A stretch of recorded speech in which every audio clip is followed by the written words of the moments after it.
کہیں دور ایک وسیع سلطنت تھی جہاں ایک ظالم اور شفاق بادشاہ حکومت کرتا تھا۔ اس کا نام شاہ ظالم خان تھا، مگر عوام اسے ظالم بادشاہ کے نام سے یاد کرتی تھی۔ اس کی حکومت میں لوگ خوف اور دہشت کے سائے میں جیتے تھے۔ شاہ ظالم خان کو تخت و تاج کا بڑا غرور تھا اور اپنی طاقت کے نشے میں بدمست وہ اپنے عوام پر بے پناہ ظلم ڈھاتا رہتا تھا۔ شاہ ظالم خان کی طاقتور فوج اور اس کے وزیر اسے سچ اور انصاف سے دور رکھتے۔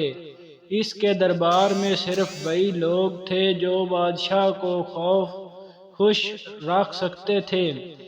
اس کی سلطنت میں انصاف اور عدل کا کوئی وجود نہ تھا، اور اگر کوئی کسی ظلم کے خلاف آواز بلند کرتا تو اسے عبرتناک سزا دی جاتی۔ بادشاہ کے ظلم سے نہ تو غریب محفوظ تھے اور نہ ہی امیر۔ ہر شخص بادشاہ کے غصے سے خوف زدہ رہتا۔ بادشاہ کو شکار کا شوق تھا اور اکثر وہ اپنے وزراء اور درباریوں کے ساتھ جنگل کی سیر کو نکل جاتا۔ ایک دن شکار کے دوران بادشاہ کا سامنا ایک ضعیف فقیر سے ہوا جو جنگل میں تنہا بیٹھا تھا۔ بادشاہ نے غرور سے اس سے پوچھا، بوڑھے تجھے معلوم ہے کہ میرے سامنے کون کھڑا ہے؟ فقیر نے مسکرا کر جواب دیا، ہاں میں جانتا ہوں، تو دنیا کا ظالم ترین بادشاہ ہے، مگر یاد رکھ دنیا کی ہر طاقت کے بعد زوال بھی آتا ہے، تیرے اعمال ہی تیرا انجام طے کریں گے۔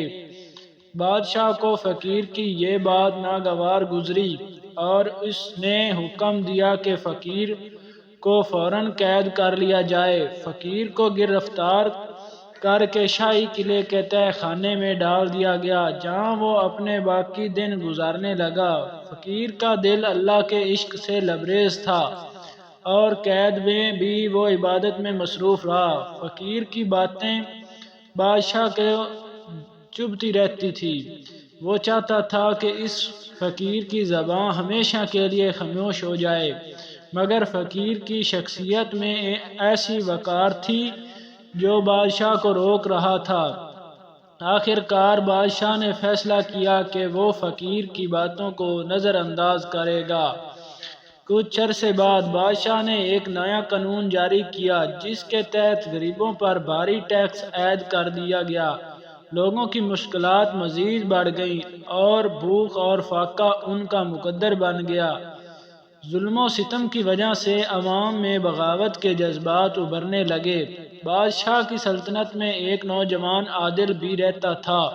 عادل کو اپنی ماں کی موت کے بعد بادشاہ سے شدید نفرت ہو گئی تھی، کیونکہ اس کی ماں ایک چھوٹے سے جرم کی وجہ سے سزائے موت کا شکار ہوئی تھی۔ عادل کی رگوں میں خون کھول رہا تھا کہ وہ بادشاہ سے انتقام لینا چاہتا تھا۔ ایک رات عادل نے اپنے کچھ ساتھیوں کے ساتھ منصوبہ بنایا کہ وہ بادشاہ کے محل پر حملہ کریں گے۔ وہ جانتے تھے کہ ان کے پاس بادشاہ کی طاقتور فوج کا مقابلہ کرنے کی طاقت نہیں، مگر ان کے دلوں میں آزادی کا جذبہ اور انتقام کا آگ تھا۔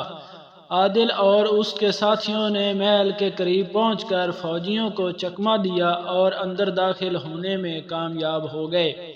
جب وہ بادشاہ کے تخت کے قریب پہنچے تو انہوں نے دیکھا کہ بادشاہ وہاں موجود نہیں تھا۔ اچانک انہیں بادشاہ کے خاص محافظوں نے گھیر لیا اور لڑائی شروع ہو گئی۔ عادل اور اس کے ساتھی بہادری سے لڑے، مگر تعداد میں کم ہونے کے باعث انہیں شکست ہوئی اور سب کو گرفتار کر لیا گیا۔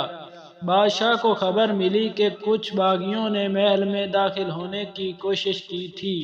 وہ شدید غصے میں آ گیا اور حکم دیا کہ عادل اور اس کے ساتھیوں کو عوام کے سامنے پھانسی دی جائے تاکہ لوگ دیکھ سکیں کہ بغاوت کا انجام کیا ہوتا ہے۔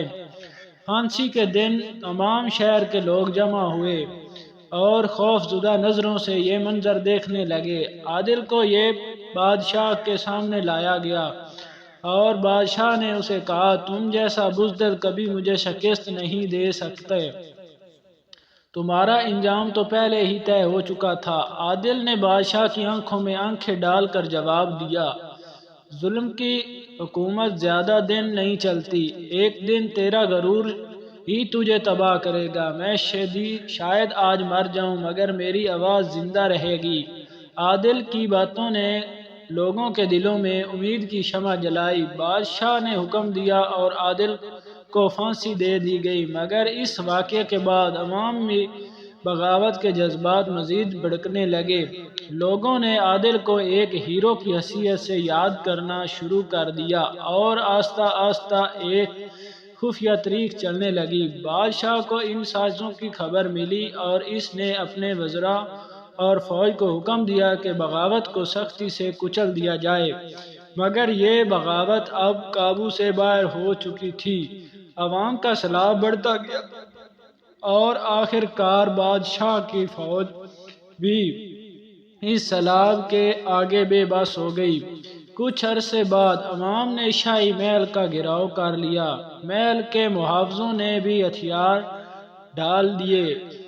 ظالم بادشاہ کو اپنے محل میں اکیلا چھوڑ دیا۔ اس نے سوچا کہ وہ عوام کے آگے گھٹنے ٹیک دے گا، مگر اس کا غرور اب بھی زندہ تھا۔ اس نے محل کے سب دروازے بند کروا دیے اور کہا کہ وہ عوام کے سامنے کبھی نہیں جھکے گا۔ آخر کار محل کے اندر گھسنے والے باغی اس تخت کے کمرے تک پہنچ گئے۔ انہوں نے بادشاہ کو پکڑ لیا اور اس محل کے دروازے کے سامنے لے آئے۔ عوام کی طرف سے زبردست شور و غل تھا۔ بادشاہ کو اپنے انجام کا احساس ہو چکا تھا۔ عوام نے فیصلہ کیا کہ وہ بادشاہ کو عبرتناک سزا دیں گے۔ انہوں نے بادشاہ کو اس فقیر کے پاس لے جانے کا فیصلہ کیا جسے بادشاہ نے کبھی قید کر رکھا تھا۔ فقیر نے بادشاہ کو دیکھا اور کہا، دیکھا ظلم کی عمر کبھی طویل نہیں ہوتی، تو نے جو بیج بویا تھا آج اسی کا پھل کھا رہا ہے۔ فقیر کی باتیں سن کر بادشاہ کے دل میں خوف اور ندامت بھر آئی۔